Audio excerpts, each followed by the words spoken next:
नमस्कार, मेरा नाम पिंटू सिंह यादव है और आप देखना शुरू कर चुके हैं हमारा official YouTube channel Pintu Singh Yadav. दोस्तों, भोजपुरी इंडस्ट्री से जुड़ी एक बड़ी खबर सामने आ रही है और बड़ी खबर यह है कि पवन सिंह और ज्योति सिंह जो हैं वो एक साथ हो चुके हैं और ऑफिशियल तौर पर इसकी जानकारी भी निकलकर सामने आ गई है। जी हाँ, बात करें तो ज्योति सिंह और पवन सिंह की एक खूबसूरत कमाल की तस्वीर आई है और उस तस्वीर को लेकर कहीं ना कहीं ये बातें होने लगी है कि अब ये जो जोड़ी है वो एक साथ नजर आ गई है। माना जा रहा था कि उत्तर प्रदेश की राजधानी लखनऊ में काफी बढ़िया और पॉजिटिव जो है वो कहीं ना कहीं मुलाकात हुई, बात विचार हुआ और फिर फाइनली पवन सिंह और ज्योति सिंह ने फैसला लिया कि वो अब जो हैं वो एक साथ रहेंगे, जिसको लेकर बातें भी होने लगी है।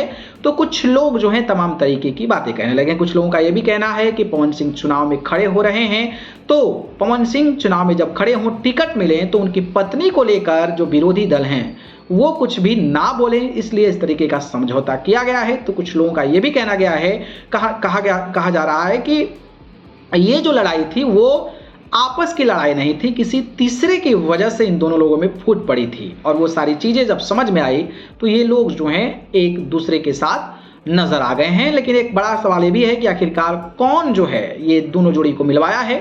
तो जो ज्योति सिंह है उन्होंने एक पोस्ट भी साझा किया है और पोस्ट में उन्होंने एक बाकायदा जो एंकर हैं देशवा न्यूज की बबीता मिश्रा को लेकर उन्होंने पोस्ट डाला है और लिखा है कि थैंक यू बबीता दीदी आपके सारे एफर्ट्स के लिए।